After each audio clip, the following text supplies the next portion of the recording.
Muito bem, igreja. Nós estamos aí nesses dias, nas quartas-feiras, estudando a respeito de escatologia ou a doutrina das últimas coisas. Claro que não dá para estudar isto em apenas 3 ou 4 semanas, obviamente. Os irmãos sabem que a gente, a cada 5 anos, a gente pega aquele período de dezembro, janeiro e fevereiro e estudamos 3 meses de Apocalipse no escolão, não é?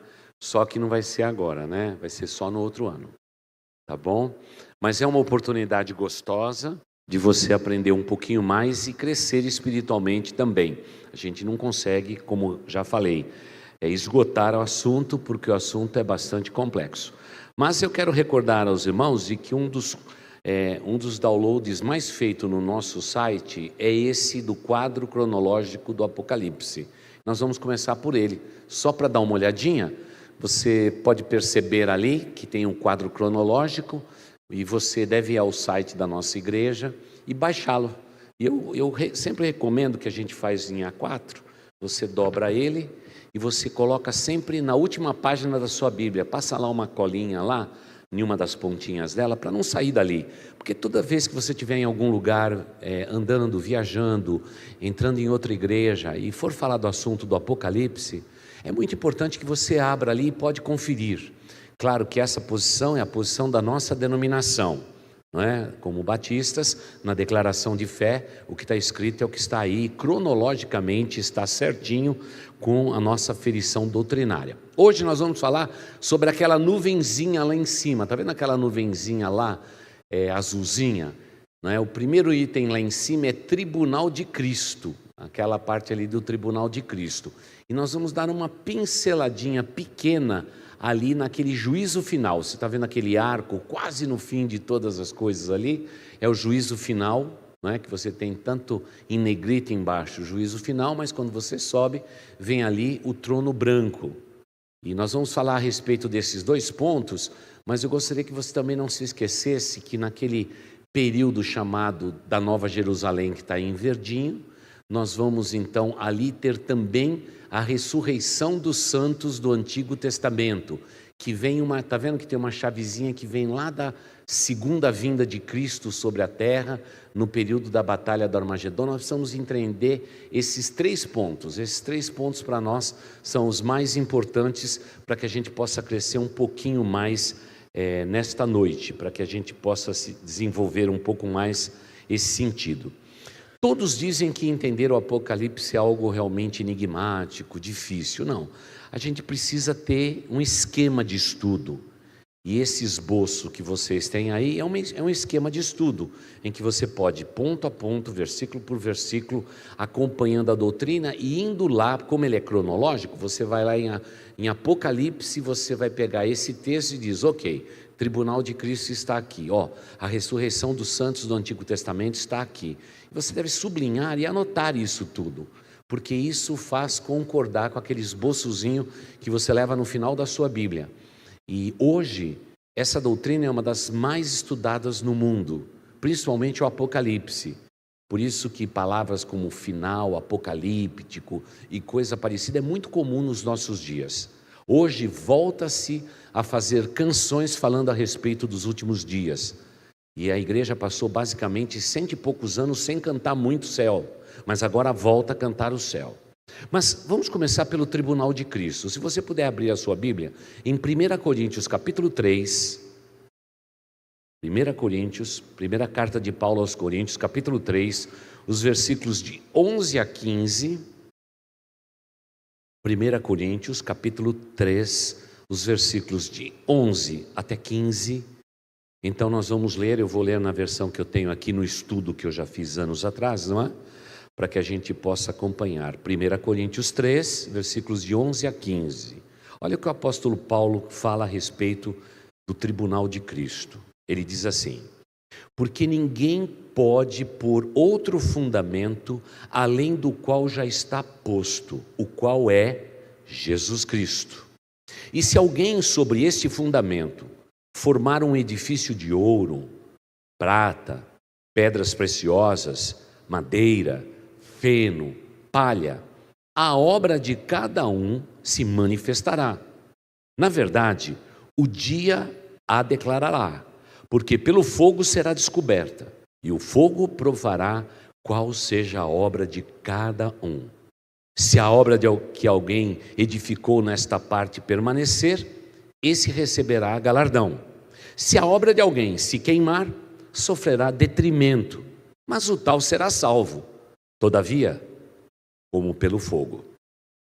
Esse é um texto bem enigmático da palavra de Deus. Dá pelo menos aqui 8 mensagens diferentes um texto como este, falando a respeito de galardão, de recompensa. Isto é tribunal de Cristo.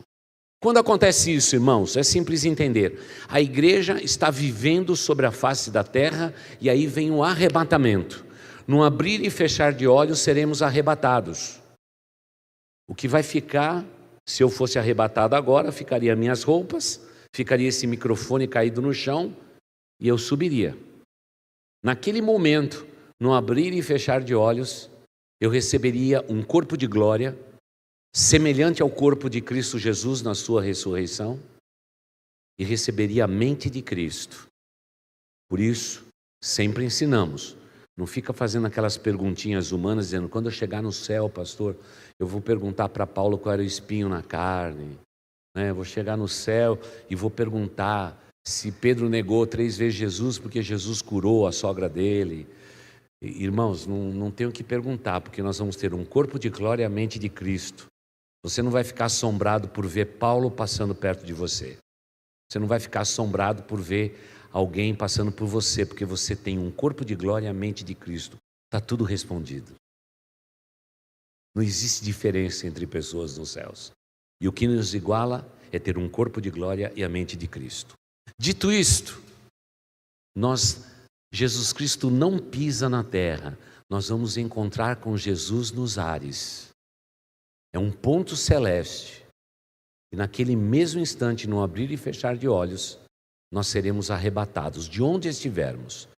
Todos aqueles que creem em Cristo Jesus. Mas nós não precederemos os que morreram em Cristo Jesus. Eles ressuscitarão primeiro.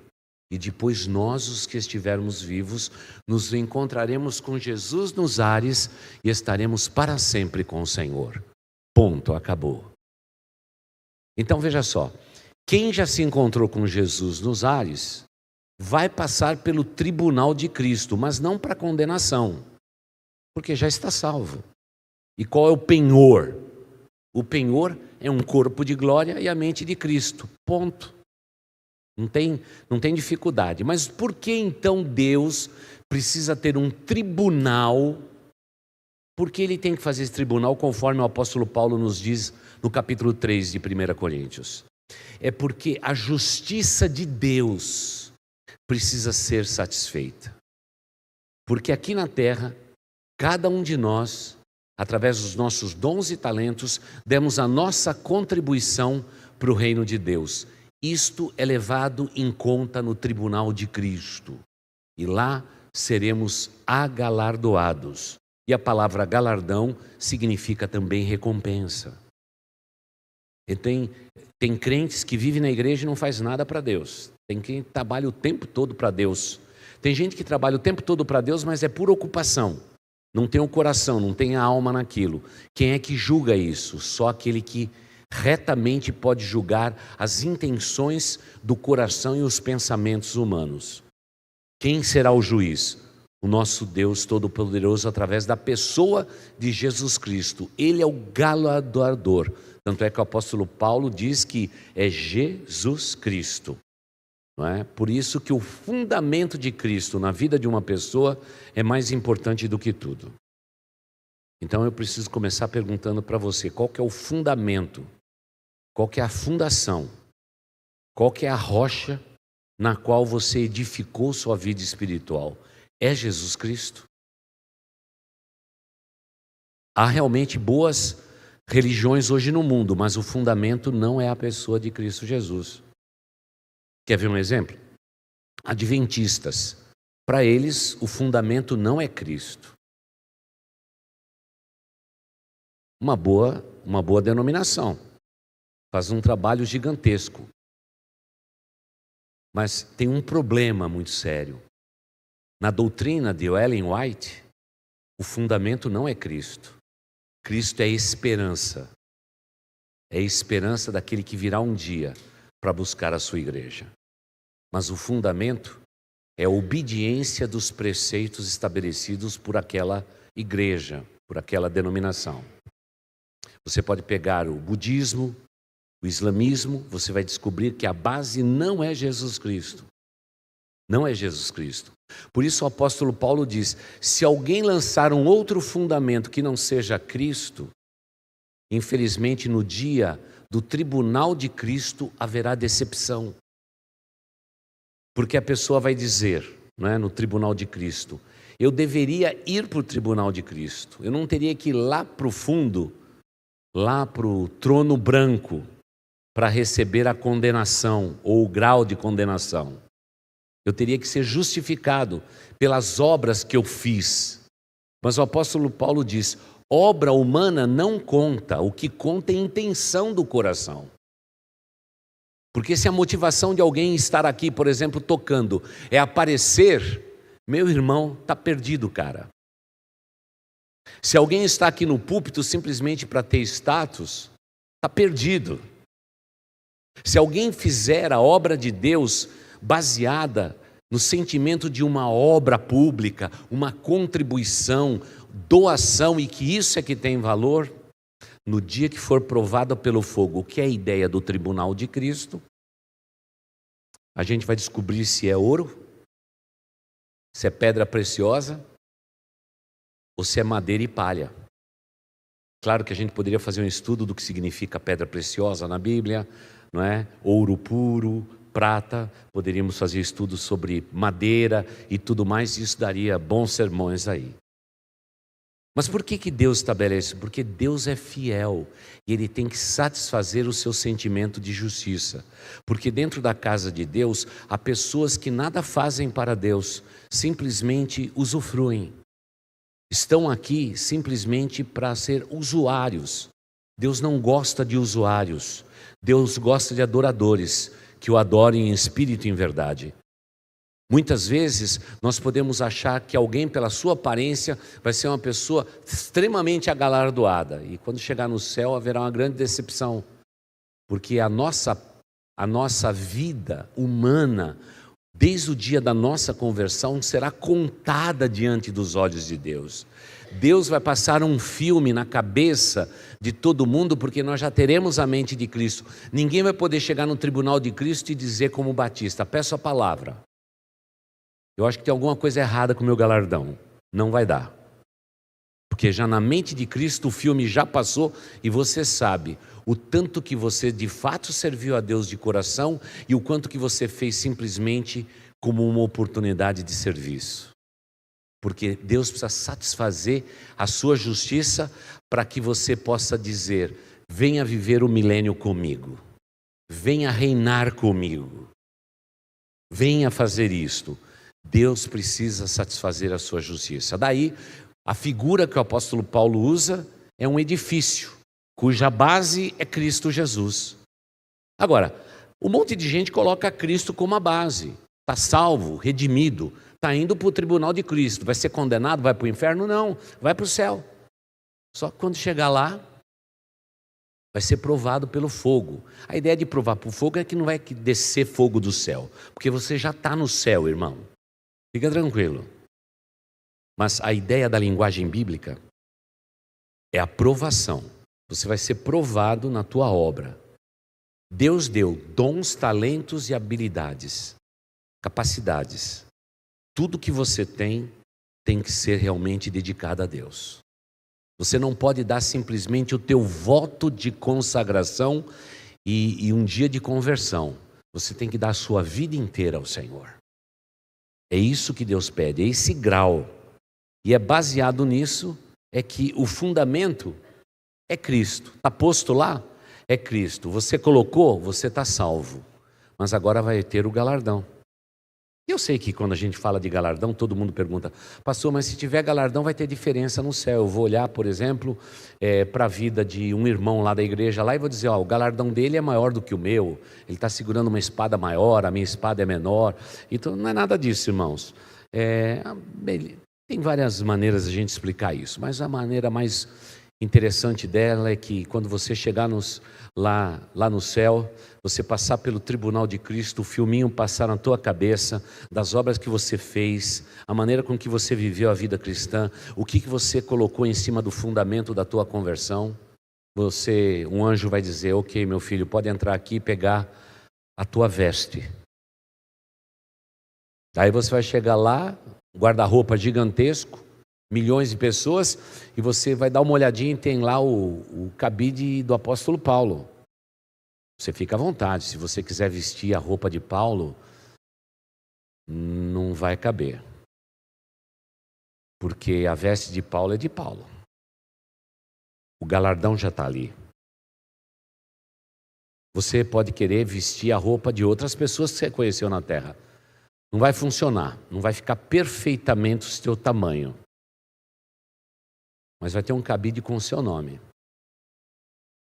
Aí você vai vestir. Aí a justiça de Deus está satisfeita.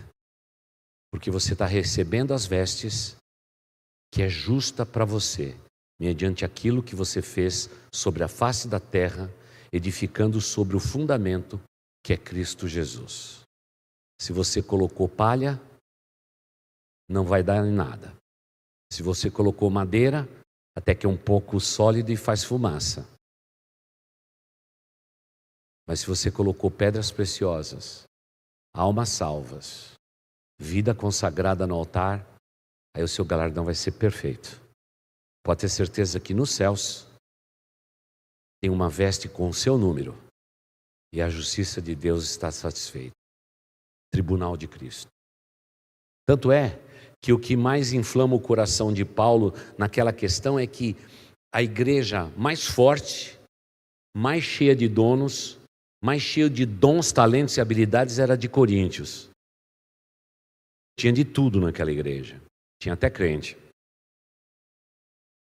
E o apóstolo Paulo, tentando moderar o coração deles, ele não começa com outro assunto a não ser o tribunal de Cristo, porque o próprio apóstolo Paulo entendia o seguinte: quem sou eu para julgar quem quer que seja nessa igreja? Eu não tenho esse poder, mas haverá um dia juízo, onde a justiça de Deus será satisfeita.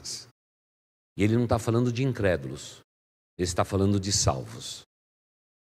É por isso que tudo que diz a respeito à minha vida e à sua vida tem que ser realmente compromisso assumido. Uma das coisas que mais entristece meu coração é ver bons cristãos fazendo a obra do Senhor relaxadamente. A obra de Deus tem sido feita, mas muito relaxada. Você conhece um crente que faz tudo de última hora? Você conhece um crente que chega sempre em cima da hora? Um crente que chega na igreja quando tudo já começou? Ou um crente que jamais entra nesse santuário para ouvir a palavra de Deus? Ele só está cumprindo escalas nos corredores da igreja?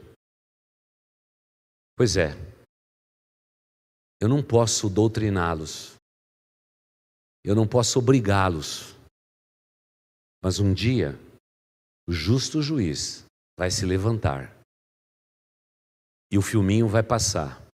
Sabe o que vai passar? Os nossos atrasos, as divagações da nossa vida, o tempo de a gente estar aqui para ouvir a palavra de Deus. A gente estava dentro de uma sala, se preparando para o próximo evento, porque a gente faz a obra do Senhor relaxadamente, a gente faz de qualquer jeito, sem planejamento. Deus está vendo isto.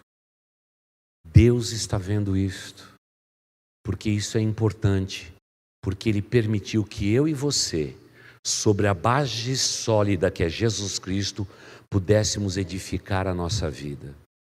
Crentes que não leem a Bíblia, não oram, mas têm cargo na igreja. É verdade.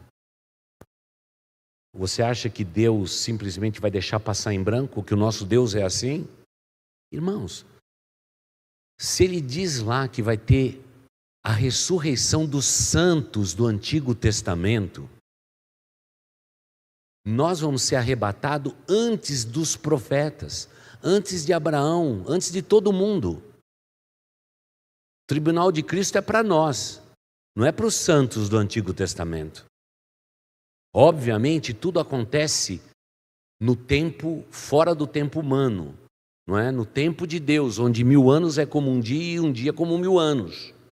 Mas Deus faz questão de fragmentar tudo isso para dizer o seguinte: quem realmente recebeu a nova aliança através de Cristo, ressuscita primeiro.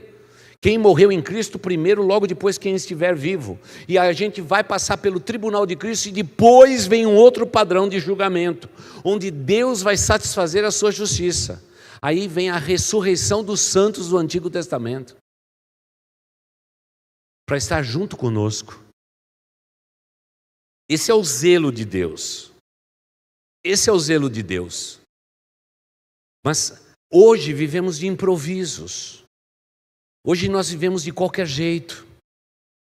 A gente dá o resto para Deus, achando que isso é suficiente. E nos esquecemos que haverá um tribunal, onde nós receberemos o nosso galardão. Porque Deus precisa satisfazer a justiça do coração dele. E eu falo como pastor. Tem muita gente que está comigo aqui há muito tempo e até hoje eu não consegui pastoreá-los. Porque eles estão sempre nos corredores.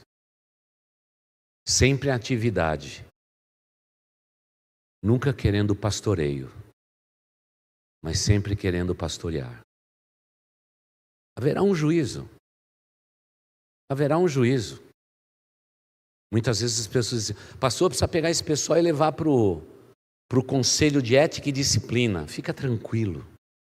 Haverá um conselho de ética e disciplina perfeito para eles. Já viu o maledicente? Maledicente é um negócio chato, né? Todo mundo diz assim: pastor tem que cortar a língua do maledicente. Batom de maledicente é durepox. Fica tranquilo. Haverá o justo juiz que conta todas as nossas palavras. E é por isso que muitos chegarão no céu, sim, mas chamuscado pelo fogo, como que se tivesse sido salvo aos 47 minutos, aos 52 minutos do segundo tempo, porque não acordaram para a realidade de uma vida com Deus e a intensidade com que nós temos que viver a nossa vida com seriedade na presença de Deus. Já viu pessoas que dizem assim: eu vou aproveitar a minha juventude, quando eu for bem velho, eu vou dedicar minha vida ao Senhor. Não faça isso. Você vai andar de mini saia no céu. Vai ser curtinho o teu galardão. Não, todo mundo vai ser igual lá no céu, está tudo certo. Mas haverá tribunal. Você vai receber um galardão. Agora, por que Deus faz isto? Porque Ele é justo. Ele é justo.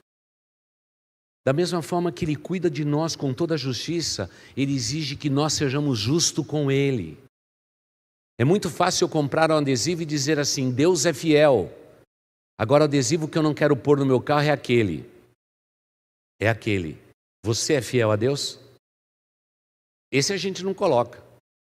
Nós nos orgulhamos em saber que Deus é fiel conosco. Mas você é fiel a Deus? E quantos de nós somos infiéis? Estamos dentro de uma igreja por décadas e continuamos infiéis. É o nosso estilo de vida. Por isso que haverá julgamento. Tribunal de Cristo. Então vamos lá pegar o esboço de novo. Vamos dar uma olhadinha. Eu vou olhar para esse lado aqui, você pode olhar para o outro lado também. Então veja só, a igreja de Jesus Cristo é arrebatada. O mundo vai experimentar 7 anos de grande tribulação. Mas instantaneamente nós temos lá em cima tribunal de Cristo e ponto 2. O que é? Bodas do Cordeiro. Quando você for agalardoado e pegar a tua roupa, Deus vai dizer: pode sentar na mesa, filha. Pode sentar na mesa, filha. Porque lá na terra vocês celebraram daquela ceia temporária. Aqui nos céus, vocês já chegam com recepção. Vocês já vão chegar comendo. Por isso que é bom ter Jesus no coração. É salvação e comida no prato, é uma bênção. Todo mundo diz que crente come muito, né? Crente muito, claro que come muito. Jesus Cristo também era tomado como um cara que gostava de comer. A maior parte dos escritos, Jesus estava comendo com alguém. Vai ter comida no céu. E você que gosta de comer, fica tranquilo. Vai ter. A discussão é se vai ter pão de queijo ou não, mas isso aí é outro assunto. Mas Deus já nos recebe, nos agalardoa e diz: filho, filha, pode se sentar na mesa. Na cabeceira da mesa está aquele que foi o fundamento da vida de vocês, Jesus Cristo, porque dele, por ele e para ele foram feitas todas as coisas. Glória, pois, a ele eternamente. Ele é o principal. Não haverá dúvida. Porque a partir desse momento, com o corpo de glória e mente de Cristo, nós vamos estar em qualquer lugar que a gente queira estar. Não haverá mais limitação. Nós seremos, como diz o Antigo Testamento, semelhantes aos deuses, no plural. Que tipo de deuses é esse? Não é Deus feito de gesso, de ferro, de barro. É semelhante àqueles que habitam nos céus, e nós habitaremos os céus. Então agora começa um novo expediente. Deus começa colocando em ordem todas as coisas. Então vamos fazer uma pausa aqui. Quando Deus, lá no início de tudo, Ele ordenou todas as coisas, e naqueles 7 dias, entre fazer o que Ele fez e descansar, Ele fez tudo aquilo colocando em ordem todas as coisas. Agora, a partir do momento do arrebatamento, Deus começa a colocar em ordem todas as coisas. O que estava em desordem, por causa do pecado de Adão e Eva, que percorreu toda a história da humanidade, agora vai ser ordenado. Por isso que tem que começar com o tribunal de Cristo. Por isso que haverá bodas do Cordeiro. Enquanto isso, o mundo vai ter que colocar em frente o anticristo. A humanidade será marcada. Eles não vão poder comprar e vender sem receber esta marca. Não haverá sobrevivência para quem tentar fugir desse princípio. E pior do que isto, é que durante 3 anos e meio, o povo de Israel vai ficar iludido com esse anticristo, crendo que ele é o Messias. Mas o Messias já veio. Depois de 3 anos e meio, o povo de Israel já logo descobriu que foi uma roubada. Aquele não era o Messias. Principalmente quando ele entrar no lugar santíssimo do templo que, quem sabe, em 2 anos começa a ser reerguido. Ele entrar no lugar santíssimo e fazer abominações no lugar santíssimo. O povo de Israel vai dizer: este não é o Messias, esse é o próprio Satanás. E ele vai fazer isto. Isso vai culminar com a batalha do Armagedon. Lembre-se, a batalha do Armagedon não é no céu, é na terra. É lá no Vale de Megido. Você pode pegar um avião agora e ir para o Vale de Megido. Você pode chegar lá. Quem viajou conosco para Israel sabe o que a gente andar no Vale de Megido. Você sente que aquele lugar é um lugar de ninguém. A gente entra naquele lugar, a gente sente arrepio pelo corpo. Porque aquele vale está aguardando um grande acontecimento. Quando Deus, pela sua mão forte, visitará a humanidade e destruirá os exércitos do anticristo. Está aguardando. A partir desse ponto, Deus começa a colocar em ordem tudo. Ele dá ordem para que os santos do Antigo Testamento venham à presença dele. Todos aqueles, porque o padrão é outro. Eu e você somos salvos pela graça, pela justificação de Cristo como o Cordeiro de Deus que nos substituiu. O padrão de juízo é um. Os santos do Antigo Testamento só poderiam ser salvos por 2 motivos: por cumprir a lei e ter esperança que o Messias viria. Eles serão julgados nesse padrão enquanto nós já passamos pelo tribunal de Cristo, pelas bodas do Cordeiro, e agora junto de Deus, nós vamos recepcionar com honra os santos do Antigo Testamento, que aparentemente vêm para as mesmas bodas do Cordeiro. Não há uma palavra precisa uma unanimidade entre todos os estudiosos, mas nós seremos aqueles que vamos recepcionar os santos do Antigo Testamento. Enquanto isso, aqui na terra, batalha de Armagedon, uma luta. E aí, tanto o milênio, Satanás é amarrado e tudo mais que a gente já estudou tantas vezes aqui, tudo isso é preparado para o grande trono branco, o grande trono branco. E aí sim, quem for passar pelo trono branco, diferente do tribunal de Cristo, no tribunal de Cristo não há condenação, já estão todos salvos. Agora, todos aqueles que estiverem lá no trono branco, vamos lá olhar o esboço de novo do Apocalipse, para você dar uma olhadinha lá, tá? Ó, bem aqui no juízo final, aqui na penúltima linha, no amarelo mais clarinho aqui, à minha direita. Então, quem passar no trono branco, baseado em todos estes versículos, aí sim tem condenação. Quem passar por ali já está condenado. Ele só precisa satisfazer o quê? A justiça de Deus. Deus tem que dizer: vinde benditos de meu Pai, apartai-vos de mim, malditos. É isso. Ali não existe salvação mais. Mas mesmo assim, Deus sabe que muitos homens, desconhecendo a Deus e nunca tendo a oportunidade de Deus, através de boas obras, realizaram grandes coisas na face da terra. Naquele dia, eles vão ver todas essas boas obras serem dissipadas pela boca daquele que fala: apartai-vos de mim, malditos. Vocês tiveram a oportunidade de me conhecer, de me seguir, mas vocês seguiram os seus próprios corações, os seus próprios desígnios.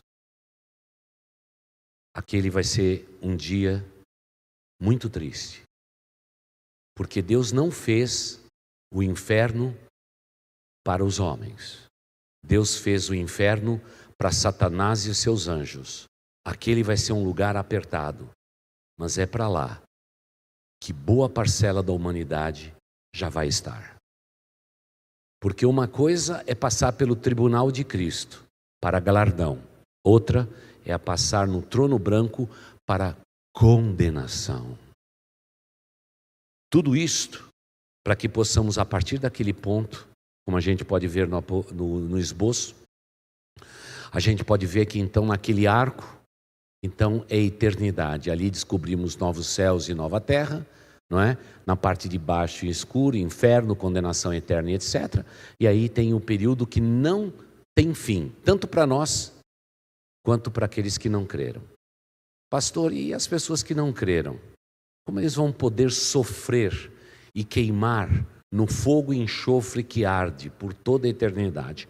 Da mesma forma que nós teremos um corpo de glória, Deus vai dar a eles, a partir daquela palavra, apartai-vos de mim, malditos, realmente um corpo demoniacamente não perecível, para que eles sofram por toda a eternidade.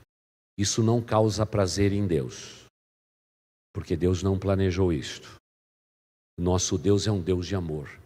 Mas Deus sempre soube que nos últimos tempos os homens diriam assim: eu vou pecar, eu vou fazer o que eu quero, e o nosso Deus é um Deus de amor e Ele vai me perdoar, Ele vai me absolver. É isto que mais avilta o coração de Deus, porque Ele deixou as leis, Ele deixou os seus mandamentos, Ele enviou o seu próprio Filho, Ele deu chances milenares para que o homem se arrependa dos seus pecados e busque a Deus.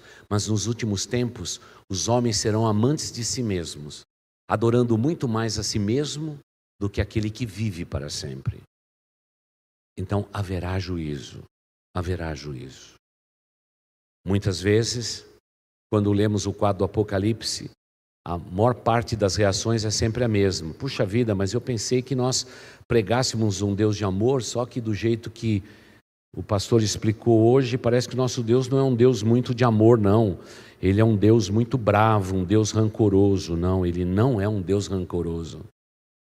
Ele sempre foi um Deus de amor. E Ele continua aguardando no tic-tac do tempo humano o arrependimento de todos aqueles que reconhecem os seus pecados e os seus erros, para que eles não passem pelo julgamento, pelo grande trono branco. Lembre-se, querida igreja, haverá precisão nesse julgamento. Ninguém vai dizer, eu não mereço estar aqui. Todos estarão conscientes dos seus próprios pecados, porque no dia do trono branco, já para condenação, o filme vai passar na mente deles também. Ninguém vai estar inexcusável. Ninguém vai estar inexcusável.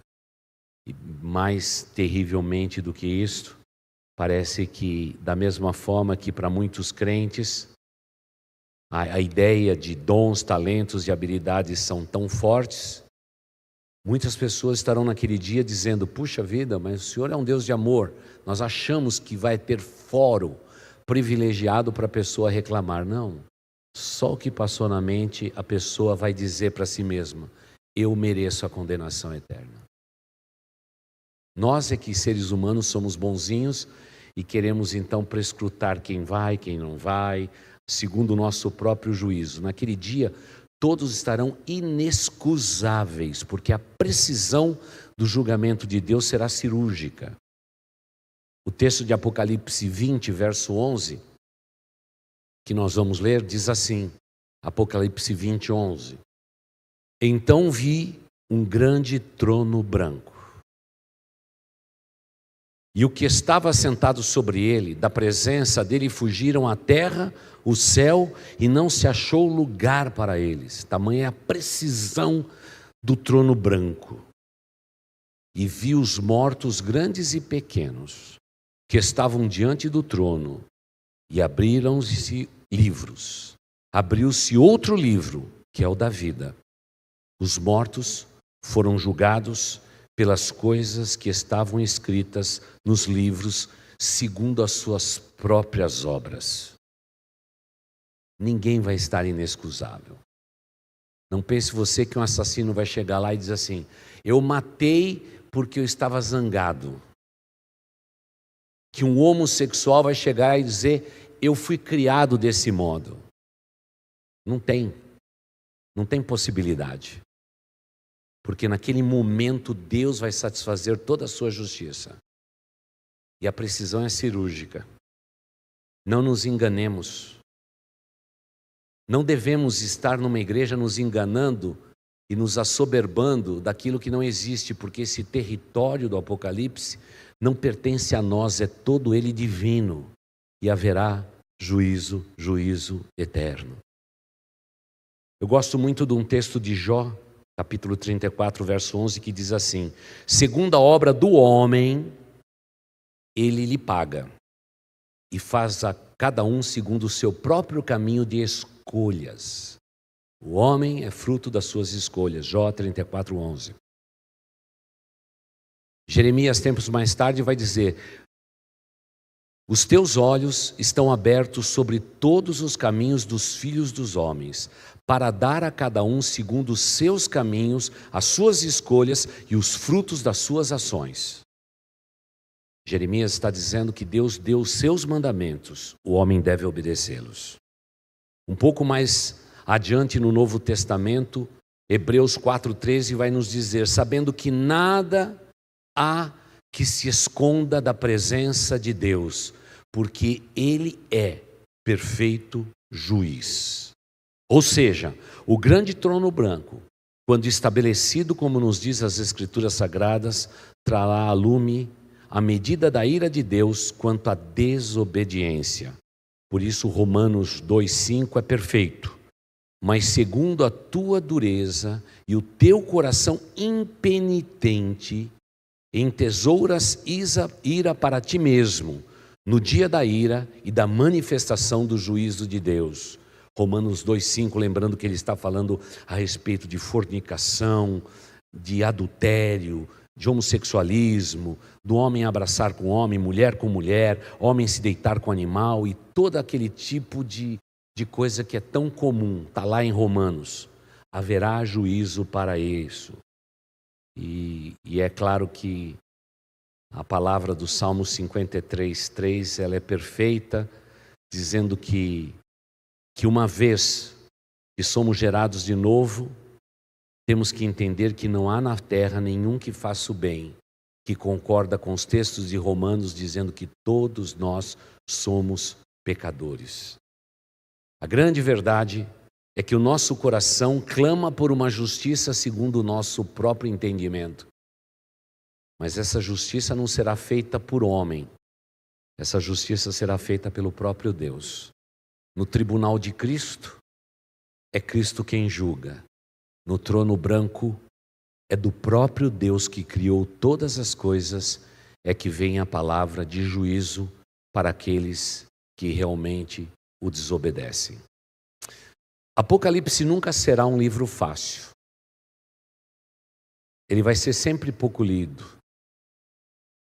Porque se tem um livro que é contra a gente, é o livro de Apocalipse. Ele é todo a favor da gente, mas quando a gente lê em suas taças, em suas pragas, a figura do anticristo e o trono branco, parece que tudo é contra a gente. Talvez Deus tenha colocado o Apocalipse onde ele está, no final de toda a realização humana da sua revelação. Ele colocou exatamente ali para que possamos resguardar como um alerta para a nossa vida. Que tipo de pessoa eu sou? Que tipo de evangelho eu creio? Qual é o Deus que eu escolhi seguir? Qual é o fundamento da minha vida? Qual será o meu futuro? Isso tem que nos trazer a consciência, a gente ter certeza da vida eterna por Cristo Jesus. Porque boa parcela das pessoas que lotam nossas igrejas no mundo hoje não tem certeza da vida eterna por Cristo Jesus. Não foram selados com o Espírito Santo da promessa. Estão vivendo num ambiente saudável, porém ainda estão perdidos. As nações mais evangelizadas do mundo são aquelas que nós estamos precisando agora pregar o evangelho para eles. Porque nessas nações que evangelizaram o mundo, todo mundo se considera filho de Deus. Filho de Deus é aquele que reconhece seus pecados, que realmente luta contra a sua carne, que está sempre lutando contra ele mesmo, contra ela mesma, não procurando fazer o que a inclinação da minha carne deseja, mas a cada dia mais sendo uma pessoa espiritual e que busque a Deus em espírito e em verdade. O juízo haverá. O juízo haverá. Não temos como escapar. E a história começa a se afunilar. Ela começou larga, onde que até mesmo as nações que nem criam em Deus, obedecendo os princípios de Deus, poderiam ser salvos. Porque há muitas pessoas no mundo que até hoje continuam obedecendo os princípios do Antigo Testamento. Mas um dia veio aquele que é o Redentor do mundo, Jesus Cristo, o Salvador. Que olhar para Ele não será confundido. Ele é a rocha dos séculos. É na face de Cristo é que a gente vê o amor de Deus. E é para Cristo que nós temos que correr. Porque a obra da carne é carne, mas a obra do Espírito é Espírito. Não cabe a nós, seres humanos, dizer qual a intensidade do juízo de Deus. E nem avaliarmos qual será o amor de Deus ou a extensão dele para colocar para dentro do céu mais pessoas do que a gente imagina. Isso é inegociável. Mas repito, a precisão cirúrgica do trono branco é inacreditável. Porque a respeito do trono branco não existe fala, não existe argumento. Deus diz: vinde benditos, e apartai-vos de mim, maldito. Ponto final. A partir de agora é vida eterna. Não há reclames, não há protesto, não há greve, não há parada obrigatória, porque todos os homens estarão conscientes daquilo que eles fizeram e das escolhas que eles tomaram, se afastando da rocha dos séculos, do fundamento mais precioso, que é Cristo Jesus. Concluo dizendo que é a igreja de Cristo desse tempo é que está tornando o caminho estreito de Jesus Cristo um caminho largo. É a igreja desses dias, a semelhança das 7 igrejas do Apocalipse, que vocês bem viram. É aquela igreja que é liberal, que está dizendo: Deus está chamando todo mundo, venham. Claro que Deus chama todo mundo, não para as pessoas ficarem como eles estão, mas serem transformadas. É tempo de arrependimento, é tempo de mudar de vida, é tempo de se consagrar a Deus, porque o fim de todas as coisas está próximo. Mas hoje a igreja pede encarecidamente para que uma igreja como a nossa pegue uma picareta e um enxadão e diz assim: pastor, vamos ser mais liberais, porque quanto mais liberais essa igreja for, mais gente vai estar aqui para nos assistir, mais gente vai estar aqui para lotar os bancos da igreja, haverá mais movimento, pastor, haverá mais dinheiro entrando. Talvez esse seja o ópio, o engano da igreja dos nossos dias. Irmãos, o caminho continua estreito, a porta continua apertada, que nos leva à salvação. Caminho largo é que leva o homem à destruição do inferno. E haverá muitos entre nós que infelizmente estarão no inferno, porque não tomaram a decisão de arrependimento e de uma vida exclusiva para Deus dedicada. Viveram com um pé no mundo, outro pé na igreja, e dizendo: eu posso servir a 2 senhores. Ninguém pode servir a 2 senhores. Ou vai amar um e odiar o outro, ou amar o outro e odiar o primeiro. É o que nos diz as Escrituras Sagradas. Por isso, eu acho que eu me tornei pastor, acho que numa época certa. Numa época de rigidez, de firmeza. Para a gente ser crente, quando eu me converti, você era perseguido por causa da sua fé. Você não tinha direito de sentar como um não católico, por exemplo, nos primeiros bancos, você sentava nos últimos. Eu me lembro desse tempo. Quantas vezes pregando o Evangelho, as pessoas blasfemavam, nos chamavam de loucos. Loucos serão aqueles que estarão no trono branco e ouvirão da parte de Deus sem poder dizer qualquer coisa, porque eles sabem que aquele que está no trono branco é justo e toda a sua justiça foi satisfeita quando ele disser: apartai-vos de mim, malditos, porque eu nunca vos conheci. É como se ele não reconhecesse.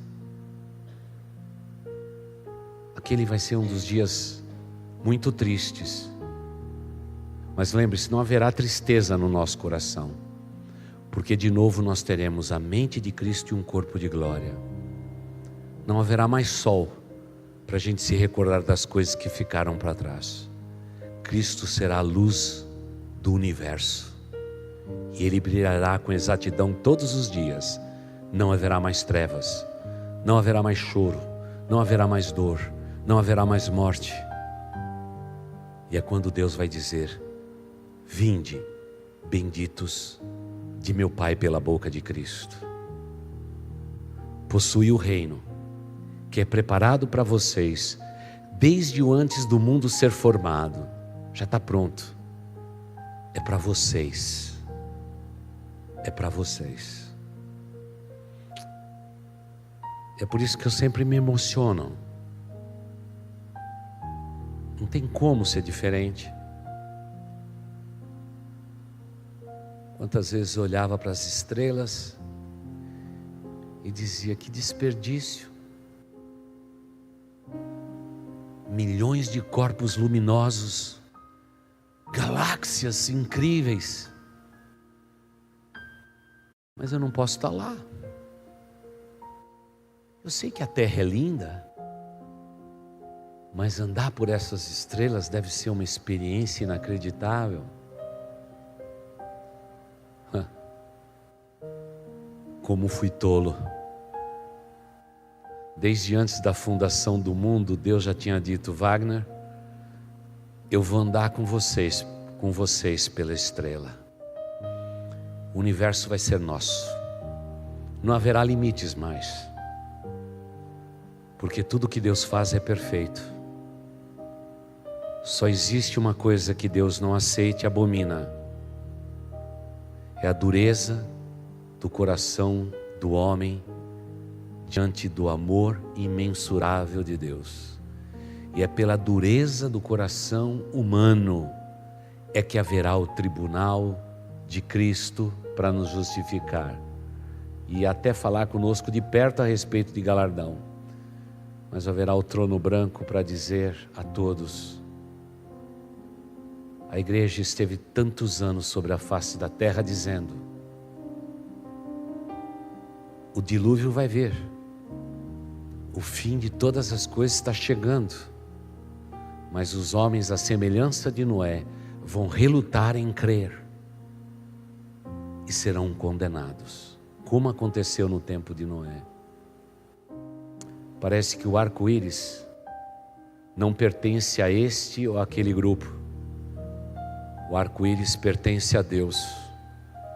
E o Senhor do arco-íris diz: eu morri por vocês.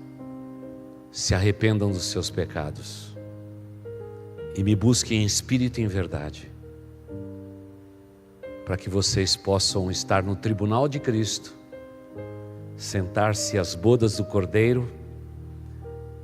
E aí eu vou dizer para vocês: vocês são meus para sempre.